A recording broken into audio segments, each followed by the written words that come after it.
iPhone 7.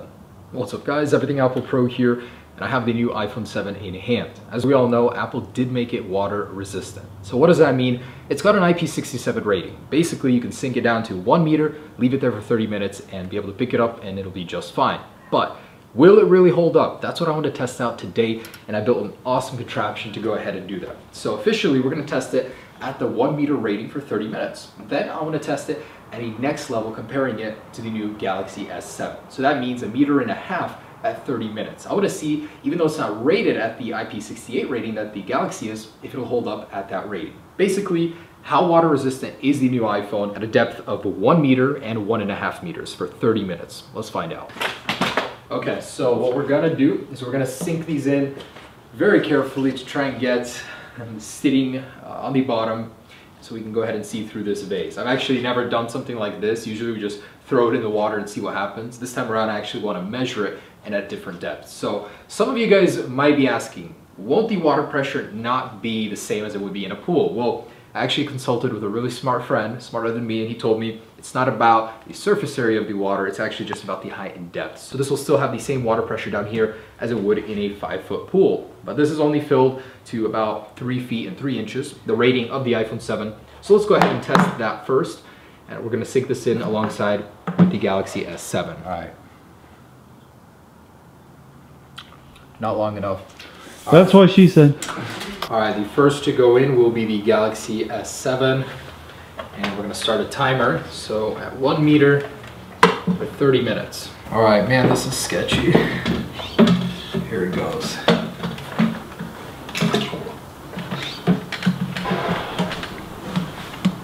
All right, and in goes the iPhone.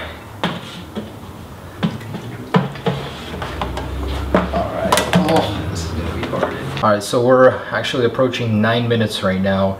It's been sitting in there doing just fine. It took me a while to get them to stand next to each other, but as far as I can tell, I mean, there's really nothing going on.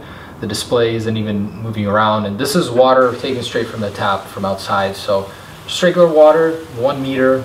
iPhone seems to be surviving just fine, and I'm not seeing anything to indicate that any water got inside whatsoever. So I'm liking what I'm seeing, but we're gonna let it sit for an additional 20 minutes to see if Apple's claims are true. And what's cool is you can actually see that the carrier signal is still available underwater. Even Wi-Fi, I'm getting a pretty good range here. So pretty dang good, not bad. Galaxy, of course, this is its natural environment as far as I can tell. It's not even at its limits yet. This is easy for it. I mean, it's just passing by with flying colors. So let's keep going as we're approaching 10 minutes. It seems just fine, and that's actually amazing. I mean, I was waiting forever for an iPhone to become water resistant, waterproof. Although this isn't waterproof, it's a good step towards that, and I won't have to worry about taking it into the shower, stuff like that. You can even rinse it off if it gets dirty. That's absolutely awesome. So I'm loving it, and I can't wait to see the possibilities of what you can do with your iPhone that's water resistant. All the Galaxy people should have all the fun. Anyways, let's keep going. So we just got to the 20-minute mark. I had to readjust the Galaxy S7 as Samsung doesn't allow you to do unlimited timer for the display. Anyways, the iPhone is going strong. I see no signs of any water damage. Usually, I can tell when an iPhone is water damaged because the screen will start freaking out, like buttons will start being pressed. But here, we see a completely calm iPhone, and the Galaxy, of course, no concern there. It's made for this. But anyways, looking good. And I'm thinking that this isn't even going to do anything, so I want to add some water and see what happens when we add 1.5 meters of water pressure to this tube. So I'm going to go for about 4 more minutes to 25, and then we're going to add more water, see what happens. All right, lads, so nothing is happening to the iPhone. It's literally persevering. This is what it's meant for, so it wouldn't have gotten this rating if it didn't work at that rating. So we're going to go ahead and add more water, more pressure, get it to a little over 5 feet.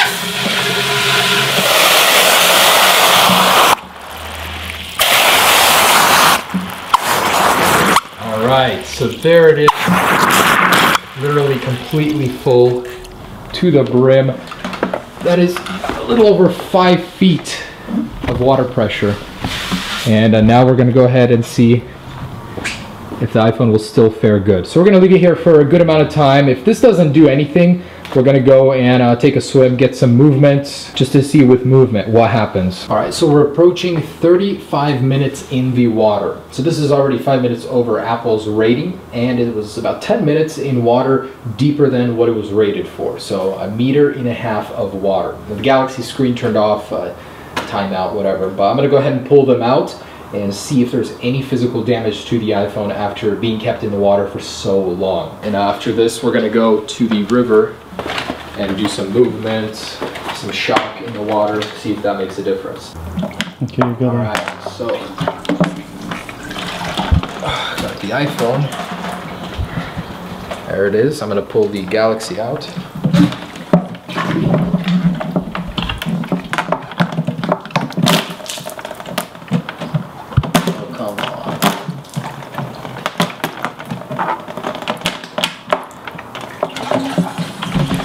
All right, and there's that. So, in the watery graveyard over here, let's check out what happened to these guys.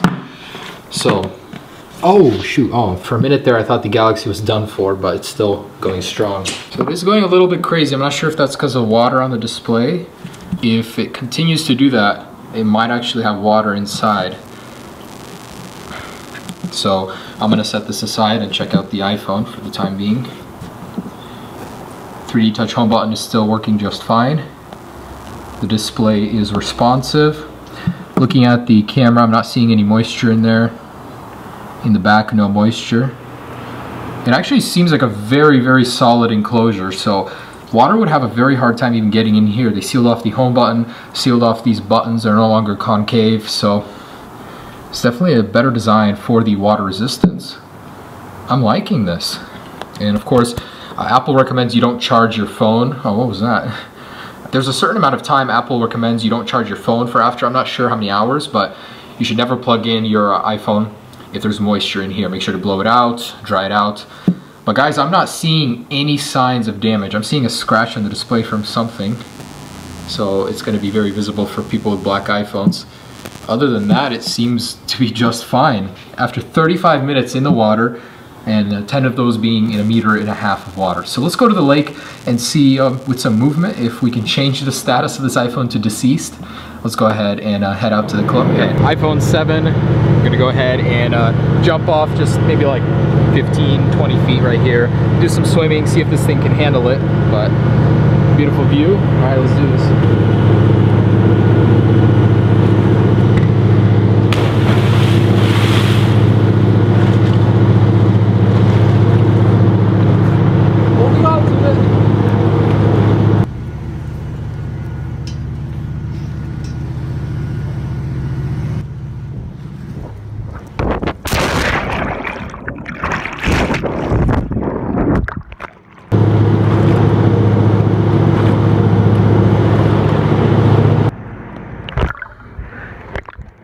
That's pretty cool, actually.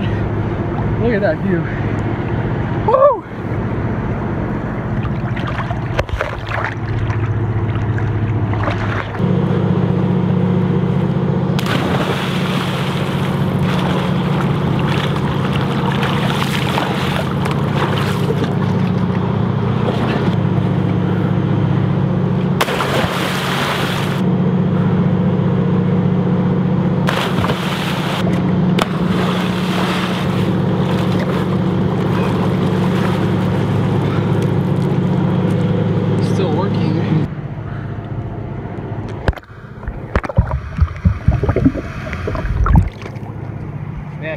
It gets really blurry underwater though.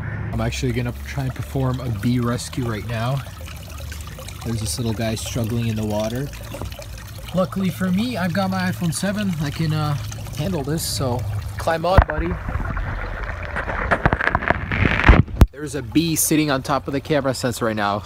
It's black because the butt is showing in it. Alright, so I went ahead and saved this guy thanks to my handy dandy water resistant iPhone 7. So you will live to see another day, Mr. B. You can actually go join your hive over here. Alright, so guys, there it is. That's the iPhone 7 and what it can do in the water. So I'm sorry about the audio in this video. It's all over the place. My mic actually died on me during filming. But I just want to say the iPhone 7 is much more capable than you guys think in the water. I'm actually very surprised. Apple seems to have underrated it. Not only did it survive for 35 minutes in the water, 10 of which being more than it was rated for, it also survived many jolts and jumps into the water in the Colombian River of all rivers with all the Hanford radiation and all. So I just gotta say the iPhone 7 is incredible. Still, use it with a case, but I've been using this thing pretty much all day in the water already, and it shows no signs of damage. That is amazing. Thanks so much for watching, guys. Be sure to check out the other videos, and have a great day. Peace.